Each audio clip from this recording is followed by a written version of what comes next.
Bem-vindos a mais um audiobook. Não esquece de deixar o like e se inscrever no canal para não perder os próximos conteúdos. Compartilhe com seus amigos e não deixe de escutar os próximos capítulos. Se interessou no livro? O link para comprá-lo está na descrição do vídeo. Faça da leitura um hábito em sua vida. Resumo. Existem 3 coisas interconectadas dentro da minha entrevista com o diabo que mais me interessam. Esses 3 fatores me interessam porque foram as influências mais importantes da minha vida, um fato que qualquer leitor da minha história consegue facilmente discernir. Os 3 fatores mais importantes são o hábito de alienar-se, a lei do ritmo hipnótico, através da qual todos os hábitos acabam se tornando permanentes, e o elemento tempo. Esse trio de forças invariavelmente está presente no destino de todos os homens, de forma inviolável. Essas 3 forças acabam tendo um novo e mais importante significado quando são estudadas e combinadas como uma força grupal. Não precisa ter muita imaginação e nem muito conhecimento sobre as leis naturais para entender que a maior parte das dificuldades nas quais as pessoas se encontram são suas próprias criações. Além disso, as dificuldades raramente são o resultado de circunstâncias imediatas. Elas geralmente são o ápice de uma série de circunstâncias, as quais foram consolidadas através do hábito da alienação, com a colaboração do tempo. Samuel Insull não perdeu o seu império industrial de 4 bilhões de dólares como resultado da crise econômica. Ele começou a perder muito antes da crise, quando ele tornou-se vítima de um grupo de mulheres que o seduziram, tornando seus talentos de grande utilidade pública em uma grande ópera. Se em algum momento um homem na mais alta posição do mundo financeiro despencou devido ao poder da alienação, do ritmo hipnótico e do tempo, esse homem foi Samuel Insull. Eu estou escrevendo sobre o Sr. Insull baseado em um conhecimento profundo sobre a sua pessoa e as causas dos seus problemas, os quais datam desde o tempo em que eu servi com ele durante a Primeira Guerra Mundial, até o momento da sua tentativa doentia de fugir de si mesmo. Henry Ford passou pela mesma crise que arruinou o Sr. Insull, mas Ford passou pela crise sem um arranhão e acabou no topo. Você quer saber a razão? Eu lhe contarei. Ford tem o hábito de não alienar-se em nenhum assunto. O tempo é um poderoso amigo de Ford, porque ele formou o hábito de usá-lo de forma construtiva e positiva, com a ajuda de pensamentos de sua própria criação, cercado por planos próprios. Pegue qualquer circunstância que você deseje, meça com referência ao seu relacionamento com o hábito da alienação, do ritmo hipnótico e do tempo, e você certamente terá as causas mais apuradas de todo o fracasso ou de todo o sucesso. Franklin D. Roosevelt assumiu seu gabinete com um estrondo durante o seu primeiro mandato. Mas ele tinha um propósito principal em mente, e esse propósito era bem definido.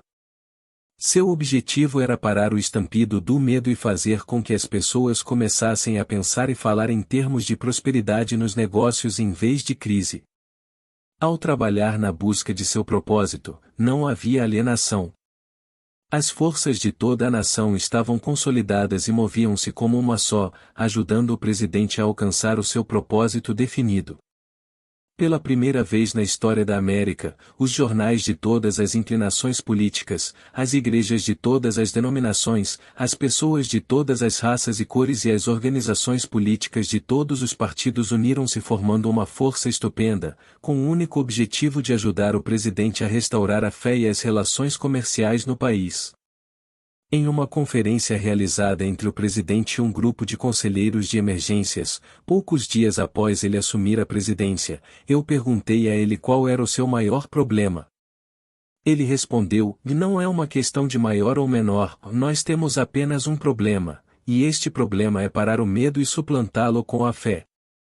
Antes do final do seu primeiro ano, o presidente havia vencido o medo e o suplantado pela fé. E a nação estava vagarosamente, mas no caminho certo, para sair de uma vez por todas da selva da crise. No final do seu primeiro mandato, e marque bem o elemento tempo, o presidente havia consolidado de forma tão efetiva as forças dos negócios americanos e da vida privada que ele tinha uma nação inteira o apoiando, pronta, desejosa e entusiasticamente apta a segui-lo, não importando o caminho que ele seguisse. Estes são fatos bem conhecidos para todo mundo que tenha lido os jornais ou escutado o rádio. Então, veio outra eleição presidencial e a oportunidade para as pessoas expressarem sua fé no seu líder. Elas a expressaram com uma vitória sem precedentes na política americana, e o presidente assumiu o gabinete para um segundo mandato com uma votação quase unânime, perdendo somente em 2 estados. Agora, observe como a roda da vida começou a reverter-se e voltar-se para outra direção. O presidente mudou a sua política, baseada em definição de propósito, e entrou para a indefinição e para a alienação. A sua mudança na política dividiu o poderoso Partido Trabalhista e fez com que mais da metade desse grupo ficasse contra ele. Ele dividiu o que antes era quase sólido em ambas as casas do Congresso, e, mais importante do que isso, ele dividiu o povo americano em 2 grupos, prós e contras, e com o resultado final que o que sobrou daquele presidente foi somente o seu sorriso de $1 milhão e seu aperto de mão firme e, obviamente, não o suficiente para fazê-lo reconquistar o poder que ele uma vez teve na vida americana. Aqui, então, temos o excelente exemplo de um homem que foi aos céus com grande força, através da definição de propósito, e desmoronou para o ponto de partida pelo hábito da alienação. Tanto na subida quanto em sua queda, pôde-se ver claramente o funcionamento da alienação e da não alienação, alcançando um pico através do poder do ritmo hipnótico e do tempo. Em toda a minha vida, o diabo teve uma dramática história para contar sobre os seus negócios comigo. Ele viu eu me alienar e me desalienar em oportunidades de negócios, os quais muitos teriam dado tudo o que tinham para tê-las. Ele viu eu me alienar na minha política de relacionamento com os outros, particularmente na minha falta de cautela nos negócios. A circunstância que me salvou do controle fatal da lei do ritmo hipnótico foi a definição de propósito com a qual, finalmente, eu dediquei toda a minha vida para a organização de uma filosofia de realização pessoal, orientada para o sucesso. Alienei-me em algum momento ou outro, em pequenas ações e decisões, mas a minha alienação foi anulada pelo meu propósito maior, que era o suficiente para restaurar a minha coragem e colocar-me no caminho da busca do conhecimento, em todas as pequenas derrotas. Aprendi alguma coisa da natureza danosa do hábito da alienação enquanto estava engajado em analisar mais de 25.000 pessoas na conexão com a organização da lei do sucesso. Essas análises mostraram que somente 2 de cada 100 pessoas possuem um objetivo definido na vida. As outras 98 foram pegas pelo hábito da alienação. Parece-me mais do que uma coincidência de que minhas análises claramente corroboraram as afirmações do diabo, de que ele controla 98 de cada 100 pessoas, devido justamente ao hábito da alienação. Olhando para o passado e analisando a minha própria carreira, eu posso ver claramente que eu poderia ter evitado a maioria das derrotas temporárias com as quais eu me deparei se eu tivesse naquele momento seguido um plano para a obtenção do meu maior propósito na vida. Da minha experiência em ter analisado os problemas de mais de 5.000 famílias, eu sei, definitivamente, que a maioria das pessoas casadas que se desarmonizam um com o outro fazem devido ao acúmulo de um grande número de pequenas circunstâncias no seu casamento, as quais poderiam ter sido esclarecidas e contornadas no momento em que foram criadas, se houvesse uma política definida para fazê-lo. Eles não vivem a sua vida de casal com definição de propósito. Assim a história é feita, desde o princípio dos tempos. O homem que possui o plano mais definido, com propósito e força, caminha para a vitória. Os outros correm para conseguir abrigo e acabam sob a liderança daqueles que são mais determinados. A resposta não é difícil de encontrar, não há necessidade de olhar para o céu para encontrá-la. Da minha parte eu preferiria procurar a resposta no diabo, porque ele me contaria rapidamente que a vitória vai para as pessoas que sabem o que querem e que estão determinadas a consegui-la. Elas dominaram o hábito da alienação. Elas possuem políticas definidas, planos definidos e objetivos definidos. A sua oposição, que muitas vezes está em número maior, não tem chance alguma contra elas, porque a oposição não possui um plano, nenhum propósito e também não possui uma política, exceto a de alienar-se, esperando que alguma coisa possa vir de algum lugar para ajudá-las. Naquelas 3 breves frases, você possui todas as informações necessárias para distinguir com clareza a diferença entre o sucesso e o fracasso, a força e a falta dela. Chegamos agora perto do fim de nossa visita através deste livro. Se fossemos tentar colocar em apenas uma frase a coisa mais importante que eu tentei expressar através deste livro, seria algo do tipo: os desejos dominantes podem ser cristalizados nos seus equivalentes físicos, através da definição de propósito, amparada por planos definidos, com a cooperação da lei natural do ritmo hipnótico e do tempo. Aí você tem a fase positiva da filosofia de realização pessoal que eu tentei descrever através deste livro, com o máximo de brevidade e simplicidade. Se você expandir a filosofia com o propósito de adaptá-la às circunstâncias da vida, você verá que ela é tão grande quanto a vida em si mesma, que ela cobre todos os relacionamentos humanos, todos os pensamentos humanos, objetivos e também desejos.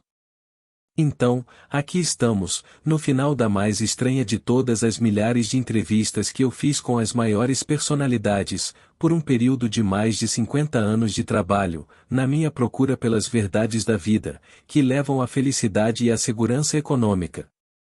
É estranho, no entanto, que, após ter tido a cooperação ativa de homens como Carnegie, Edison e Ford, eu tenha sido compelido finalmente a ir até o diabo para encontrar um conhecimento prático do maior de todos os princípios revelados na minha procura pela verdade.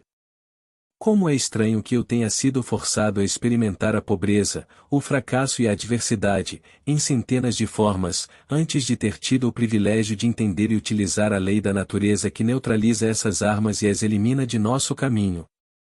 Mas o mais estranho de toda esta dramática experiência que a vida me proporcionou é a simplicidade da lei pela qual, se eu a tivesse entendido, poderia ter transmutado meus desejos de forma substancial, sem ter de me submeter tantos anos a períodos de miséria e dureza.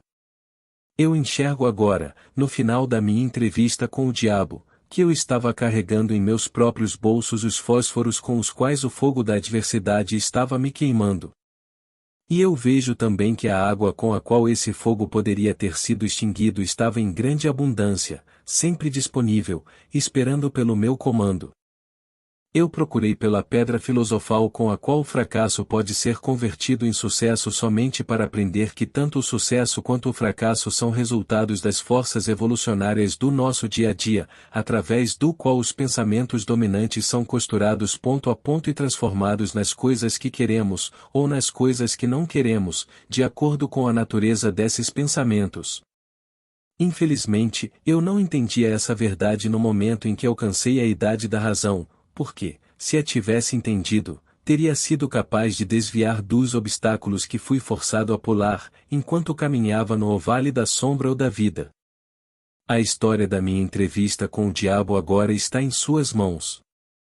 Os benefícios que você receberá dela serão da exata proporção do pensamento que ela inspira em você. Para beneficiar-se da leitura desta entrevista, você precisa concordar com cada porção dela. Você somente tem que pensar e chegar às suas próprias conclusões em relação a cada parte desta entrevista. O quão razoável ela é. Você é o juiz, o jurado e o advogado, tanto da defesa quanto da acusação. Se você não vencer o seu caso, a perda e a causa da perda serão somente suas. Epílogo. Uma noite, um velho índio Cherokee contou ao seu neto sobre uma luta que estava a acontecer dentro dele. Ele disse: meu filho, esta luta é entre 2 lobos. Um é mal, raiva, inveja, ganância, medo, arrogância, desespero, autopiedade, mentira, sentimento de inferioridade, culpa, orgulho e ego. O outro é bom, alegria, coragem, paz, autodeterminação, serenidade, humildade, bondade, empatia, verdade, compaixão e fé. O neto, Ouvindo tudo atentamente, então perguntou ao avô: qual dos lobos vence? O velho Cherokee respondeu simplesmente: aquele que eu alimento.